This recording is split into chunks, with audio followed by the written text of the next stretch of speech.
Pemirsa, Kemendak terbitkan Permendak nomor 71 tahun 2020, tingkatkan kelancaran ekspor Indonesia ke ASEAN lewat sertifikasi mandiri. Permendak nomor 71 tahun 2020 ini memberi kemudahan fasilitasi ekspor bagi para pelaku usaha dalam hal penerapan sertifikasi mandiri. Kementerian Perdagangan menerbitkan Peraturan Menteri Perdagangan Nomor 71 Tahun 2020 tentang ketentuan asal barang Indonesia dan ketentuan penerbitan dokumen keterangan asal untuk barang asal Indonesia dalam persetujuan perdagangan barang ASEAN. Permendak ini mulai berlaku efektif pada 20 September tahun 2020. Pada prinsipnya, Permendak tersebut akan memperluas pemanfaatan sertifikasi mandiri yang sudah lama diterapkan Indonesia dalam ekspor barang ke kawasan ASEAN. Permendak nomor 71 tahun 2020 ini memberi kemudahan fasilitas ekspor bagi para pelaku usaha dalam hal penerapan sertifikasi mandiri, khususnya dalam membuat deklarasi asal barang untuk barang asal Indonesia sesuai dengan skema ASEAN Trade in Goods Agreement. Skema sertifikasi mandiri dalam ASEAN Trade in Goods Agreement akan mendorong ekspor Indonesia ke ASEAN sebagai kawasan tujuan ekspor non-migas yang sangat potensial bagi Indonesia. Dengan demikian, pemanfaatan fasilitas ini akan memberikan dampak positif yang lebih besar bagi peningkatan ekspor Indonesia ke ASEAN dan peningkatan kelancaran arus barang ekspor Indonesia ke ASEAN. Menteri Perdagangan Agus Suparmanto mengatakan produk Indonesia memiliki peluang yang besar merambah pangsa pasar dunia. Karena hingga tahun 2019, porsi ekspor Indonesia terhadap total ekspor dunia kurang dari 1%, yakni 0,89%, dengan realisasi ekspor mencapai 167,49 miliar dolar Amerika Serikat. Posisi Indonesia dalam perdagangan global tahun 2019 berada di peringkat ke-32 atau di bawah Singapura yang menduduki peringkat 15, Vietnam peringkat 19, Thailand peringkat 24, dan Malaysia peringkat 25. Tim Liputan Berita 1, Jakarta. Pemirsa, penyederhanaan perizinan ekspor lewat sertifikasi mandiri ini akan mempercepat prosedur dan formalitas ekspor sehingga ekspor Indonesia ke ASEAN dapat terus didorong dan ditingkatkan.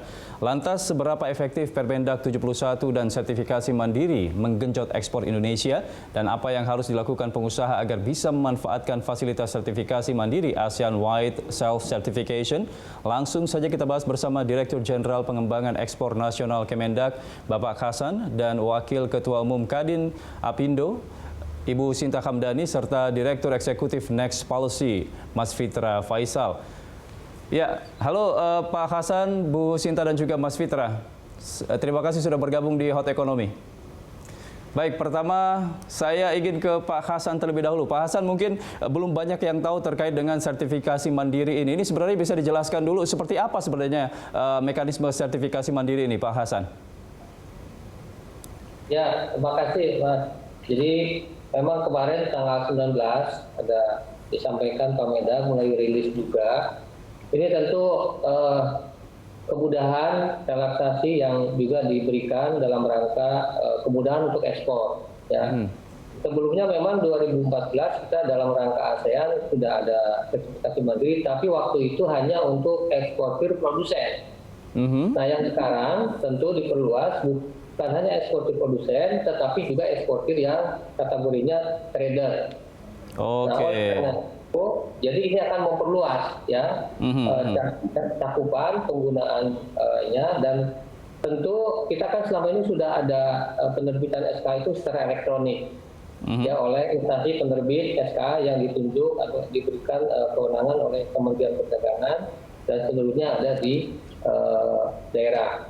Nah, terkait dengan ketentuan ini tentu ada juga sebagai salah satu bagian dari pengaturan harus juga nanti para eksportir sebagai eksportir tersertifikasi agar dapat memanfaatkan fasilitas ini, dan juga tentunya dalam hal pembuatan untuk deklarasi asal barangnya ini karena certification itu juga menjadi bagian dari proses penerbitan secara mandiri yang tentu tujuannya adalah dalam konteks agreement di ASEAN atau A3.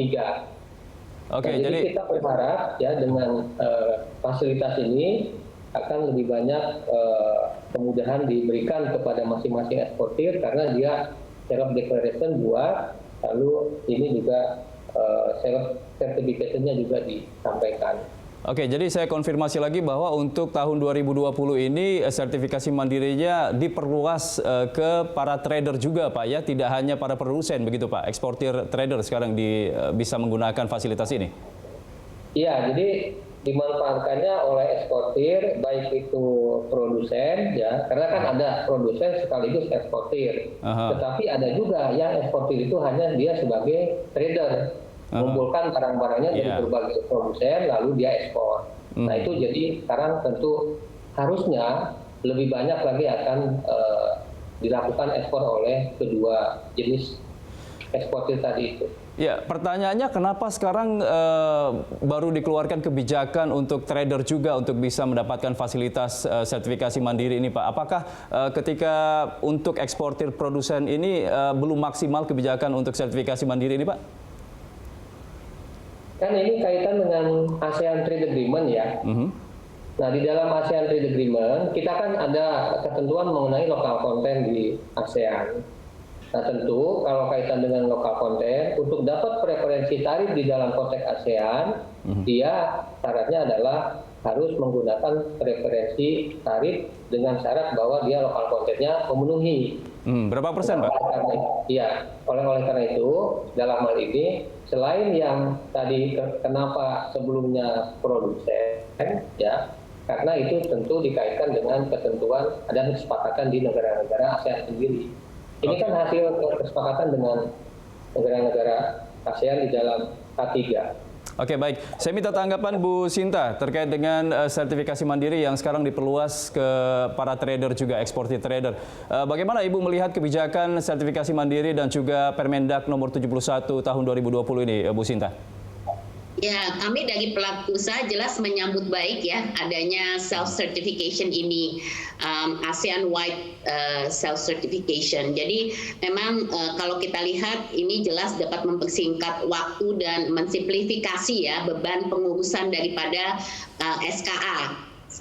Yang sekarang ini diperlukan eksportir untuk negara-negara ASEAN.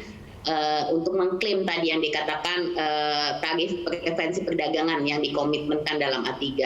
Tapi selain itu juga memfasilitasi ya perdagangan intra-ASEAN dengan meningkatkan penggunaan tarif preferensi ini gitu. Kemudian juga yang penting yang ketiga itu meningkatkan inklusivitas gitu. Karena selama ini dengan proses yang terlalu ribet itu UMKM misalnya, ini kan sebelumnya kan nggak bisa terlalu memanfaatkan. Jadi sekarang bisa lebih terlibat dan tertarik untuk bisa memanfaatkan perdagangan intra-ASEAN.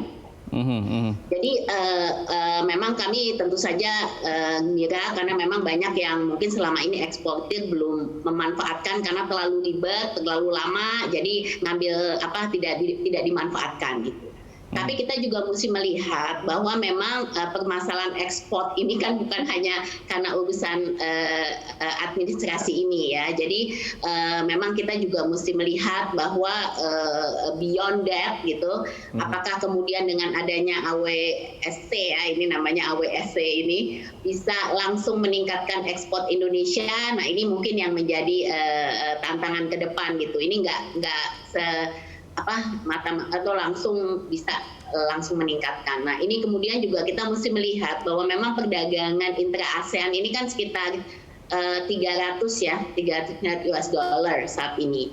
Nah Indonesia itu saat ini ke ASEAN itu hanya 41,9 lah, nggak pernah lebih dari 42 gitu. Jadi kalau kita lihat itu hanya sekitar 13% ya dari komponen Indonesia ke ASEAN. Dan kalau kita lihat kalau dilihat dari total ekspor kita ke dunia, ASEAN itu cuma sekitar 24,9%. Jadi sebenarnya kalau dilihat memang potensi ASEAN sangat besar, tapi Indonesia ini kita belum memanfaatkan lah maksimal potensi ini. Oke, Bu Sinta, tadi Anda mengatakan ini dalam pelaksanaannya masih cukup ribet. Bisa dijelaskan spesifik ribetnya itu yang di bagian mananya, Ibu? Ya, jadi sebelum ada self certification itu kan kalau kita lihat ini kan sebenarnya AWS ini kan di ujungnya ya, di ujungnya pada saat kita kemudian sudah mau masuk dia mendapatkan preferential tarif gitu. Tapi kan sebenarnya ada aspek-aspek perizinan lain gitu yang harus diikuti oleh eksportir sebelum dia bisa masuk ke sana gitu. Nah ini prosesnya ini apalagi sekarang kan sudah sebenarnya sudah banyak melalui OSS juga ya yang mau lakukan. Nah ini kendalanya OSS ini ada masih melalui Inatrade itu masih ada beberapa lah tantangan-tantangan terutama untuk perusahaan-perusahaan yang menengah gitu ya yang masih belum memiliki proses yang maksudnya memiliki support system yang kuat. Tapi saya juga mau melihat bahwa memang di sini kalau kita lihat masalah dari segi administrasi atau perizinan yang ada untuk eksportir Indonesia, sebenarnya memang kan pemerintah juga sudah banyak perbaikan juga yang dilakukan. Tapi memang kita harus lihat negara importernya juga gitu, karena ASEAN ini selalu kita non tarif measure-nya juga besar gitu ya. Jadi kita nggak masalah tarif aja nih gitu. Jadi masalah standar produknya, NTM-nya ini kan juga kendala gitu. Jadi saya rasa it's not just with us, tapi juga dari negara penerima juga di sana. Oke, baik. Mas Fitra, tadi Bu Sinta mengatakan bahwa potensi di ASEAN ini masih cukup besar, tapi Indonesia belum terlalu memanfaatkan potensi tersebut. Nah, menurut Anda apakah dengan adanya Permendag 71 dan juga sertifikasi mandiri yang diperluas ini akan efektif ke depannya? Karena kan kita sudah, seperti yang disampaikan Pak Hasan tadi, 2014 sudah memberlakukan sertifikasi mandiri untuk eksportir produsen. Ya Mas Andra, jadi kita harus melihatnya secara lebih holistik dan lebih historical. Jadi kalau kita lihat dari tahun 1967, intra-regional trade share dari ASEAN itu sebenarnya cukup mandek gitu ya. Bahkan saya ingat sekali pada tahun 2011 saya hadir waktu itu di Tokyo teleconference juga dengan Surin Pitsuwan Sekretaris Jenderal ASEAN yang waktu itu mentargetkan pada tahun 2011 dengan ada ASEAN Economic Community, dia bilang begini, with ASEAN Economic Community yang kita akan hadapi beberapa tahun ke depan katanya, kita mentargetkan adanya keterlibatan atau keterikatan ASEAN yang lebih dekat gitu ya, kedekatan ASEAN yang lebih intensif ya, yang ditarget ya, waktu itu targetnya adalah 30% intra-regional trade share. Tapi even modest target yang seperti itu, tentunya kalau kita bandingkan dengan Uni Eropa yang 60%, 70%, ini nggak seberapa, itu aja nggak tercapai gitu. Kenapa? Karena memang push factor dari ASEAN itu memang cukup terbatas gitu ya, dari sisi intra-regional trade share.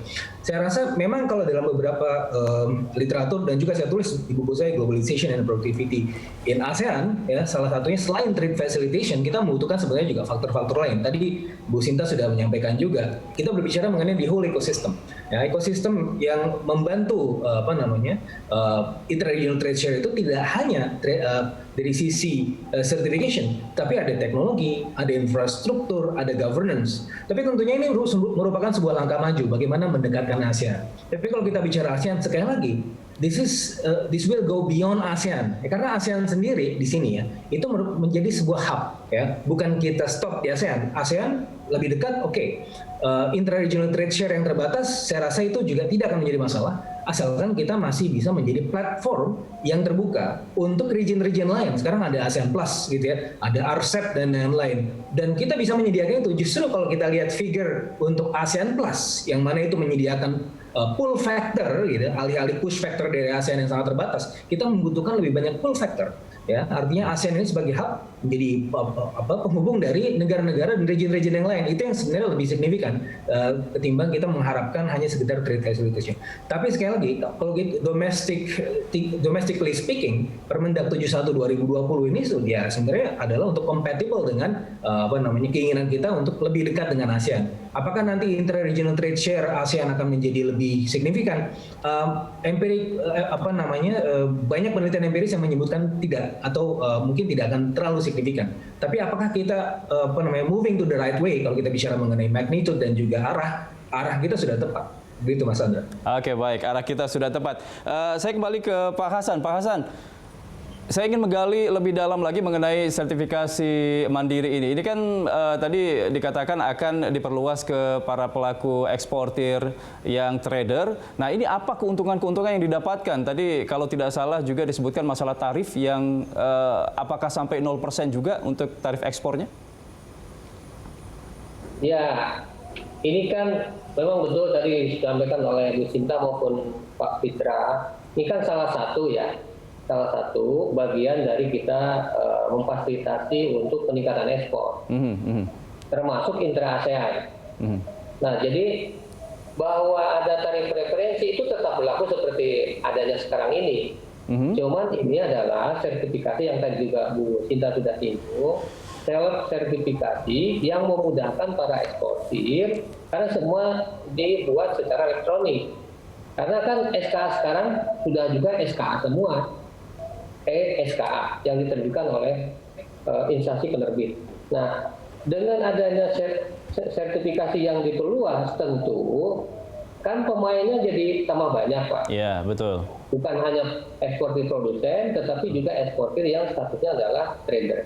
Dengan demikian, kita berharap bahwa pertama tentu dari sesama negara ASEAN, intra-trade ASEAN diharapkan tentu naik. Yang saat ini mungkin pangsanya sekitar 25%, itu tidak banyak menurut saya selama ini intra-ASEAN ini. Karena memang betul tadi yang disampaikan oleh Pak Fitra, ASEAN itu lebih banyak berfungsi sebagai hub, sehingga dia lebih banyak ekspornya keluar ASEAN. Iya. Dengan adanya ini, kita berharap pertama tentu selain intra-ASEAN-nya sendiri, tentu ekspor Indonesia-nya sendiri. Karena kalau kita lihat catatan trade ASEAN, kita melihat bahwa misalnya tahun 2019 yang lalu, neraca kita dengan ASEAN ini sudah surplus. Dari selama 2015 sampai 2018 misalnya, kita kan selalu defisit dengan ASEAN. Tapi tahun lalu kita sudah surplus 1,7 miliar dolar. Dan yang memberi surplus besar itu adalah ada Filipina, ada Vietnam, ada Malaysia. Nah, yang kita masih defisit tentu dengan Thailand salah satunya. Apa yang membuat kita surplus tahun lalu nih, Pak? Ya, tentu kan kita di ASEAN ini punya produk-produk yang menjadi raja di negara itu. Kayak di Filipina misalnya, kita punya produk olahan kopi, jadi market leader. Lalu misalnya otomotifnya juga market leader di Filipina. Demikian pula di Vietnam, otomotif ada salah satu market leader yang Indonesia punya di Vietnam. Lalu di Malaysia untuk makanan olahan juga. Nah, jadi dalam hal ini tentu saya berharap bahwa fasilitasi ini akan memberikan kemudahan, lalu kemudian akan mendorong peningkatan ekspor. Oke, baik. Dalam konteks ASEAN ini. Baik, Pak Hasan, Bu Sinta dan juga Mas Fitra, kita akan lanjutkan kembali dialog kita setelah jeda berikut ini. Dan pemirsa jangan kemana-mana, tetap bersama kami di Hot Economy.